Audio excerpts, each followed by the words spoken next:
If you've ever threatened to run away as a child and then your parents started helping you pack, you probably gonna understand everything else in this video. It's Monday. It's time for Gen X. Get up in here. This is part 100. This is part 100. I've done 100 of these videos every Monday. Y'all know the drill. Nothing will snap you back into reality like threatening to run away, and you go in there and like, I'm gonna pack a bag, and then your mama starts helping you pack, and you're like, well, I was just kidding. My mama used to say, well, you'll be back when you get hungry. And she was right.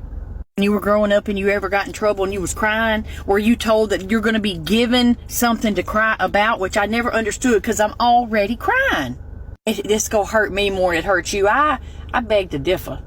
That's why you can't hurt our feelings, honey, because we grew up holding the flashlight for our daddy when he was working on something. Talk about trauma.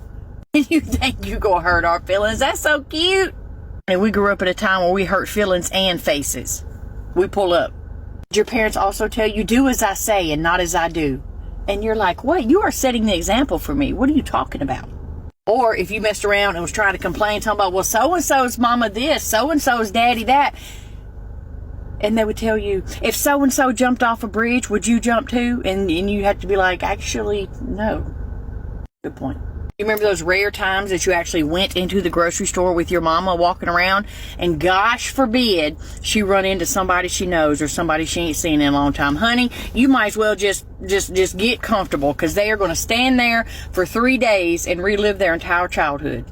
This person you don't know looking at you talking about, I haven't seen you getting so big. I haven't seen you since you were knee-high to a pissant. What? I wasn't ever that little. Now it's summertime. Now how many of y'all back in the day was laid out in the yard, we called it laying out, with that boom box and them baby oiled legs, okay?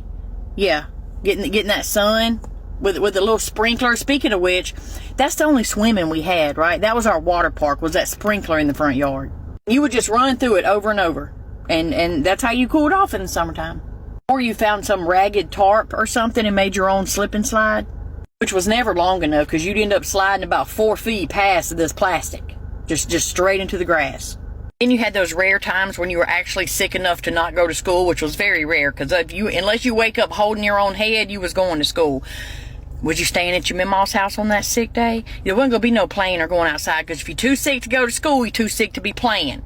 You had to be laid up on that couch, that brown couch with the wooden armrests, okay? Probably watching The Price is Right or Your Granny Stories, and you can't talk during neither one of those.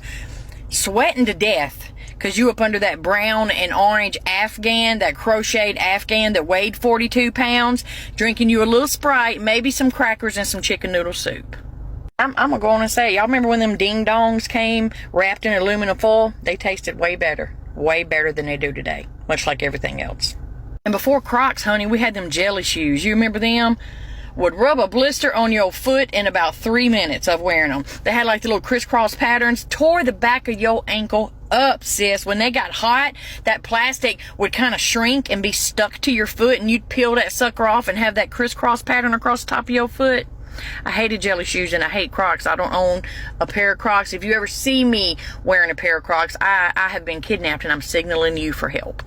Do you remember when Mac Tonight was the mascot for McDonald's? Remember? He had that head that was shaped like the moon. Now, did your mom or aunt or grandma or whoever smoked cigarettes have one of them little cigarette purses? I ain't seen one in so long, but you know what I'm talking about. Had the little cigarette purse, the snap on top. Some of them had the little extra pocket on the front, kept change in there, a lighter, some medicine, a Band-Aid. That everybody had them. We only ever heard 2 emotions from our parents, and that you know what it was. Sick and tired. Sick and tired. I am sick and tired. Okay, dang. But I get it now. I get it. Now, I'm going to go on and apologize for people that are older than me, because when I was younger and I'd see you wanting to eat dinner at 7 o'clock and be in bed by 9 o'clock, I would laugh at you. But now I see that is in fact the life. And whatever happened to the little carousel outside of the grocery store, that little horse carousel that you would get on and ride, put a quarter in, went round and round in circles? They were everywhere. Those and like a little airplane you get in and it would just do the little ride or whatever. I hadn't seen none of those in forever. Why'd they do away with them? Do you have them where you live? Because we do not. Y'all remember the chokehold that those mood rings had us in back in the day? Did you have a mood ring and you had the little chart to tell you what mood you were in based on the color that it changed? And you would give it to your friend. Oh, what color does it change for you? What color does it change for you? And you're looking, trying to decide what kind of mood you're in. Could you imagine one of those right now? We was just falling for anything. Carrying around a severed rabbit's foot for luck? What in the Jeffrey Dahmer? Just a little hairy, decapitated foot on our keychain. It's demented. Now, this wasn't way back in our young little kid days. This was in our driving days. Do you remember when you got that new stereo for your car? And when you got out, honey, you would take the face of the radio with you. It'd just be in your purse.